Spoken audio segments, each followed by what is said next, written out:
3 raisons pour lesquelles Dieu permet la souffrance.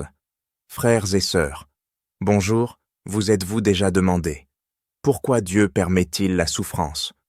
Pourquoi ne l'enlève-t-il pas? Pourquoi nos projets échouent comme est-il là si souvent? Pourquoi les choses ne se passent-elles pas comme prévu? Et pourquoi perdons-nous parfois des personnes ou des choses qui nous sont très importantes?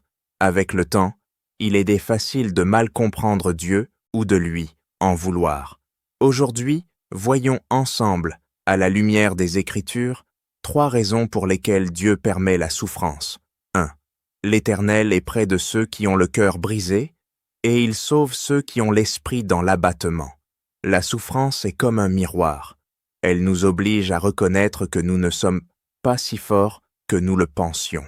Elle révèle nos peurs, notre orgueil et notre désir de tout contrôler. C'est souvent dans ces moments de cœur brisé que nous réalisons combien nous avons besoin d'un Seigneur qui ne nous abandonne jamais. 2.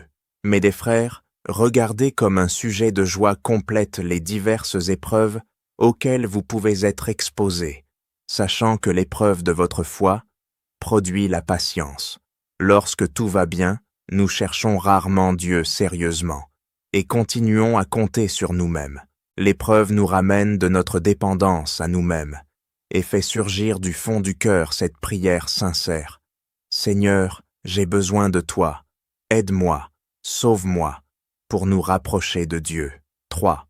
Nous savons du reste que toute chose concourt au bien de ceux qui aiment Dieu, de ceux qui sont appelés selon son dessein. Dieu ne dit pas que chaque chose est bonne en elle-même, mais il promet que tout concourt à notre bien. À ses yeux, la souffrance n'est pas là pour te détruire, mais pour te purifier et te façonner, afin que tu vives de davantage selon l'exemple du Christ et sois préparé à des bénédictions plus profondes. Si ce message t'a touché, partage-le avec quelqu'un qui traverse une période difficile ou laisse un petit mot en commentaire.